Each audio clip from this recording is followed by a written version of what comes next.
The Deccan has been considered as a battleground between two religious cultures by most historians working on medieval India.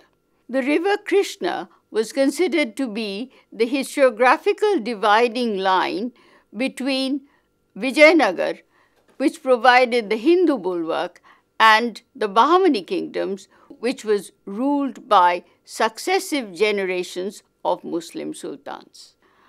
I would like to take up this discussion by trying to examine whether these historical debates had any validity or not.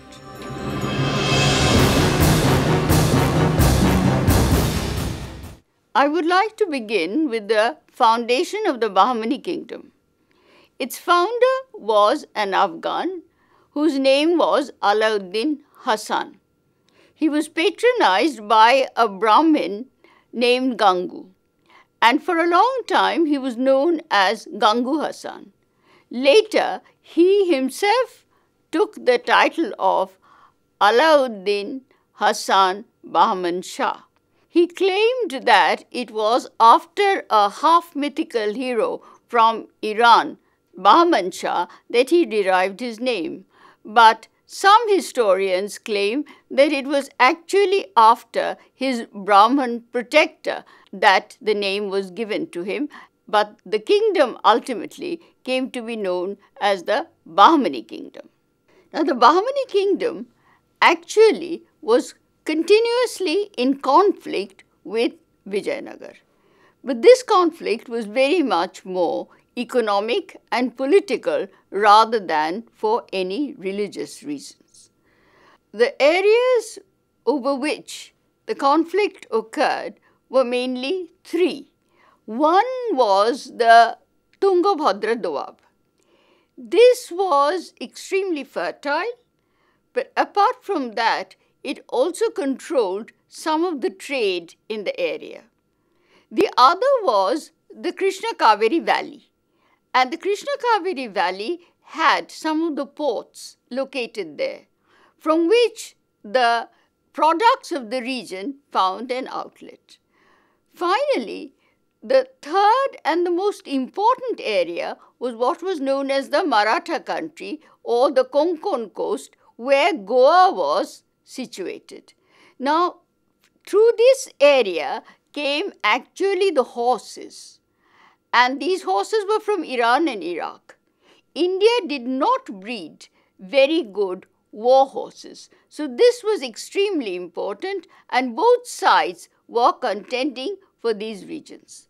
Now the war continued for a long time, and we find in the reign of Devarai I, when Firoz Shah was ruling Bahmani kingdom, that the war actually came to a particular point. Now, during this period when Firoz Shah and Devarai were fighting, Devarai actually slaughtered an entire garrison of the Bahmani soldiers. And Firoz Shah was so angry that he decided that he was going to invade Vijayanagar himself. The Bahmani army came into Vijayanagar, and the Vijayanagar army retreated into the forest area. But war still continued. And finally, both sides were exhausted, and a treaty was concluded in 1367. The importance of this treaty is that it provided a kind of a landmark in the conflict of Vijayanagar and Bahmani kingdoms. It also gave the history of Deccan a significant point to remember regarding how military ethics were to be conducted. It was decided for the first time that no aggression was to be carried on in either countries where totally helpless, unarmed men, women and children were to be slaughtered. Now, naturally, these clauses were not agreed upon in the later years, but that a humane approach was being taken to wars in general definitely came to the forefront. Apart from that, Devarai I was made to give a lot of money, pearls, elephants, and also a daughter in marriage to Firoz Shah. Now, this marriage alliance is also very significant in the history of the Deccan. It's not that marriages had not taken place between the Muslims and the Hindu rulers before. But in this particular marriage, there was a great deal of pomp and grandeur. And it is said that a particular ritual was followed which made it clear that the Bahmani kingdoms were being accepted not only as equal but as a relationship with two groups of ruling classes which were acceptable to both. Firoz Shah, after he walked in to the marriage panel, he was met by Devarai, and the two rulers moved down, and then the entire clan of the Vijayanagar ruling families joined them, and they met in the hall where the marriage was to take place. This was in some ways ritualization of diplomatic behavior, but that this was being done shows very clearly that the conflict was not confined within a narrow Hindu and Muslim political spheres only. Now, what needs to be remembered is that the two kingdoms, in spite of their marriage alliances, in spite of the various treaties that they signed, were able to come to a kind of understanding so that wars would not take place at all. Wars were continuing, but in between what happened was the developments of these kingdoms. I will confine myself more to the development of the Bahmani kingdom as it occurred during Firoz Shah and his successors. Now, Firoz Shah was very much a learned man. He knew many languages, and it is said that he had many wives. His harem was full of women from different countries, and he was able to converse with each of them in their own mother tongue. For example, he not only knew Persian, Arabic, and Turkish, but he also knew Kannada and the southern languages. Now, this very erudite man was also a great patron of art and architecture, particularly architecture. He had huge mosques built, and he had a city built known as Firozabad.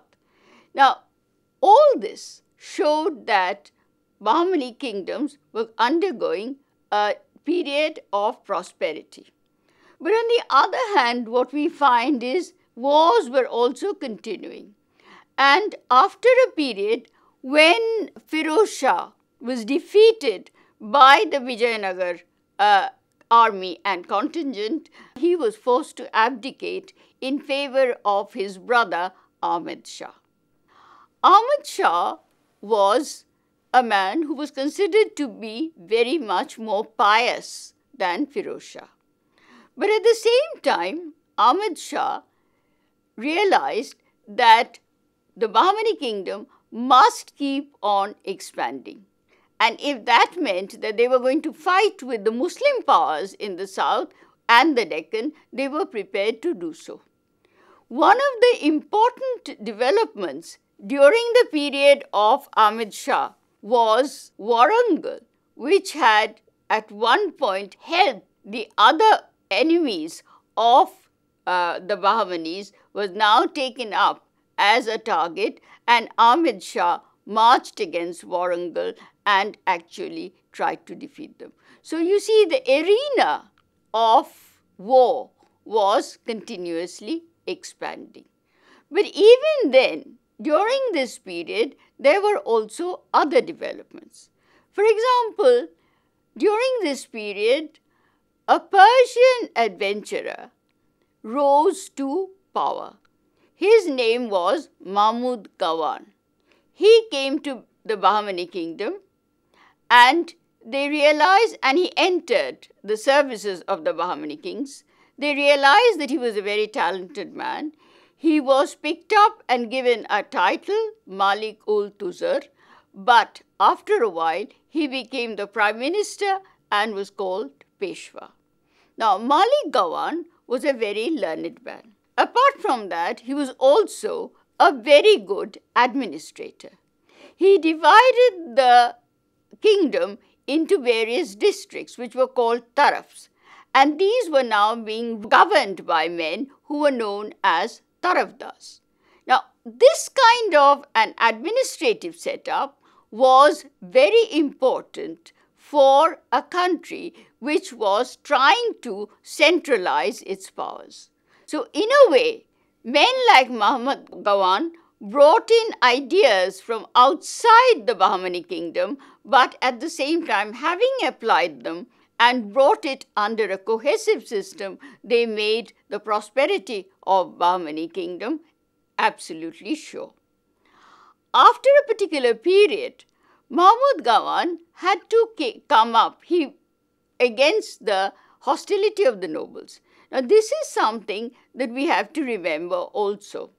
In the politics of Deccan, it was not only countries fighting other countries. That is, it was not Bahmani kingdom fighting Warangal or the Bahmanis fighting the Vijayanagar people, but there were internal fights and dissensions taking place all the time. Particularly in the Bahmani kingdom, there were two sets of people. One set were those who were the original inhabitants who were the Deccanese, and the others whom they called the foreigners. Sometimes they were also known as the Garibs.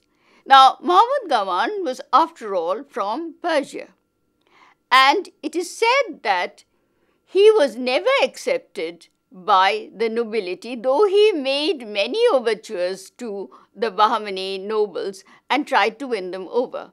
Finally, he was killed at the age of 70 and above.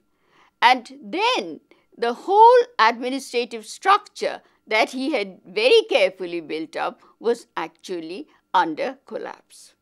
Now, after this, what we find is that the Bahmani kingdom was slowly disintegrating, and a large number of smaller principalities were vying for power among each other.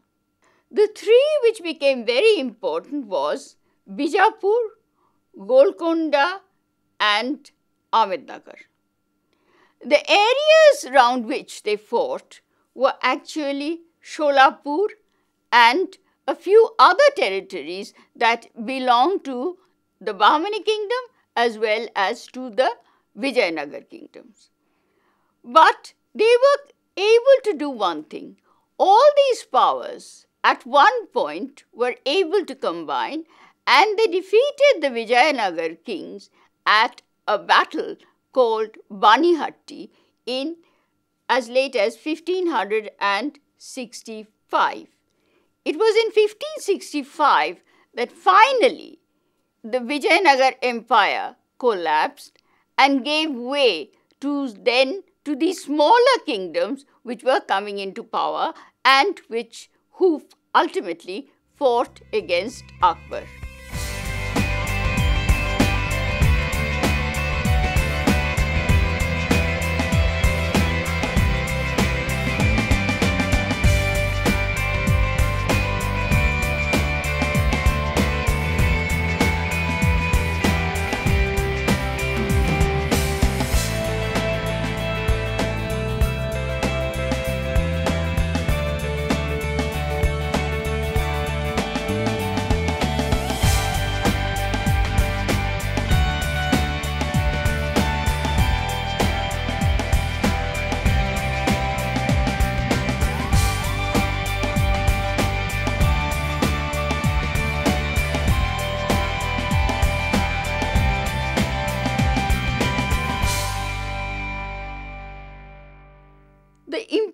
Part that we have to stress is not the actual battles that took place in the Deccan.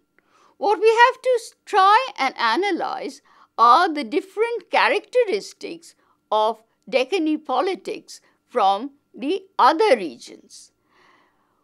One of the most important factors that has been noticed by historians is that this was not a war between Hindus and Muslims, that there was two expanding powers who were fighting for commercial, economic, as well as political sovereignty, in that they aligned with whoever came in their way.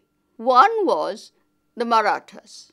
The Marathas had for a long time been employed by the members of the Bahmani ruling families as administrators, and quite a few of them were the Marathi Brahmins.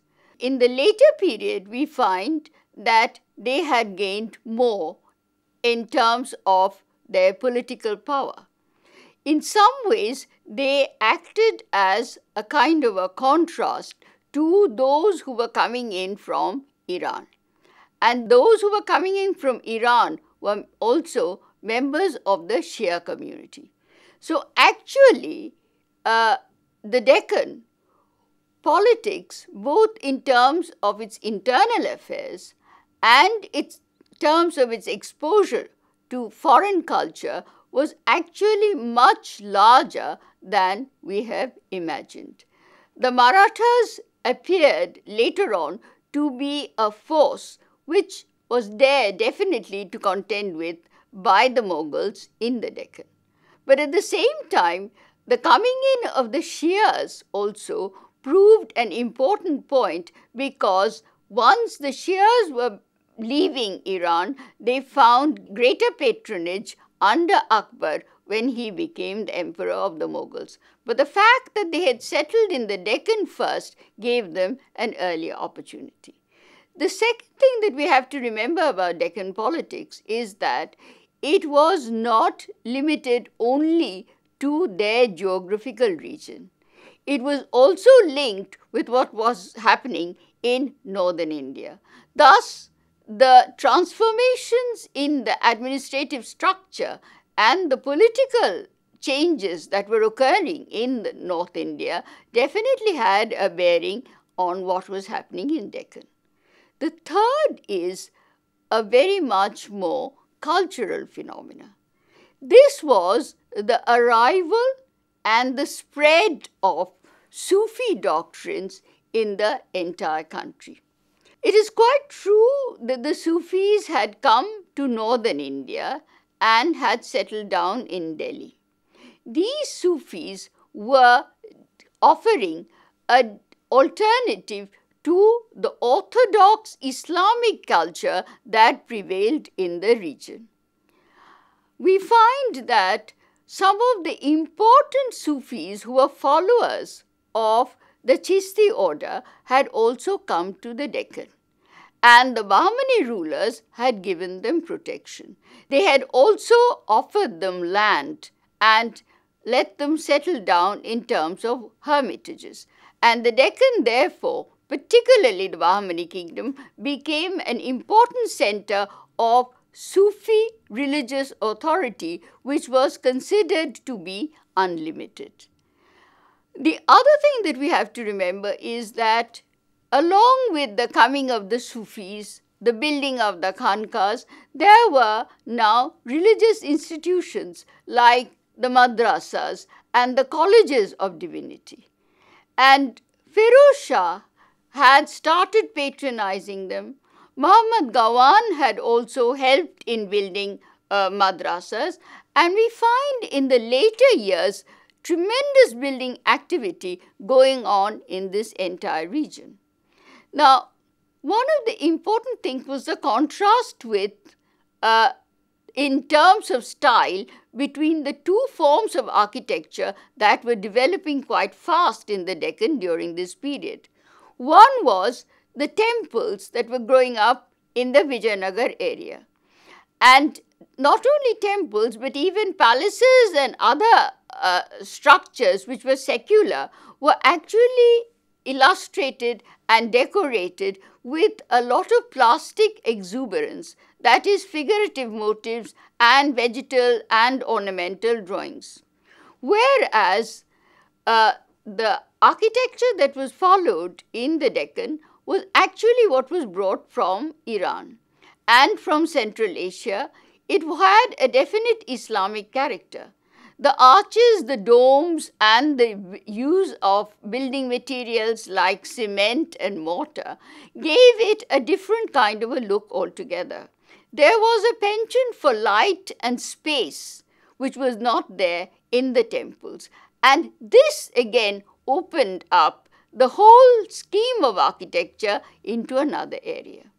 Now, what I would like to take up here is also the fact that Islam, in the way that it developed in the Deccan, formulated what historians like Eaton have called an Islamicate culture, not something which is hidebound or narrowly confined within a kind of an Islamic cultural zone, nor did it have a kind of a political hegemonic center in Delhi. This broadening or opening up of Islamic cultural zones made Islam, particularly the Sufi culture, into a civilizing factor. And this was to be seen more and more in Deccani art. In the later period, in the period of the Adil Shahs, we have a new language in painting developing, a Victorian language where the dynastic exploits and epic victories of the Deccani sultans are actually taken into account and which are being illustrated. So, this entire area became a center of alternative culture which included both the mystic influences of Hinduism and the Sufistic mysticism of the Central Asia, and brought them all within multiple cultural strands. And this was celebrated over and over again by all the Muslim divines of the period and even the men who wrote the history.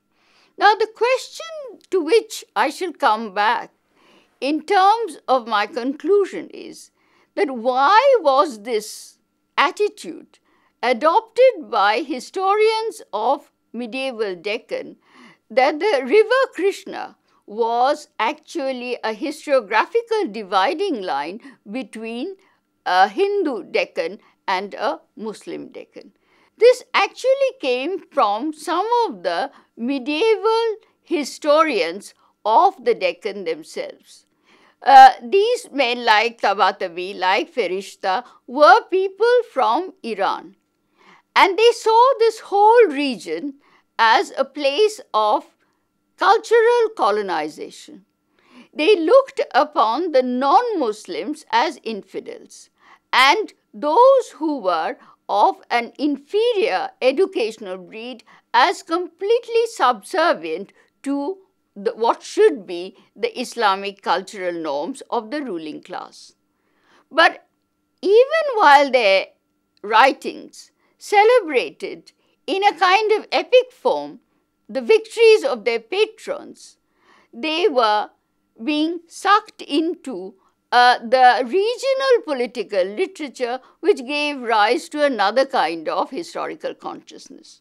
So while one group of historians saw in the Deccan the conflict between two cultures, another group of historians who were looking at the popular culture of the region, the growth of a regional language, regional art, found in the Deccan the ground where the two cultures met.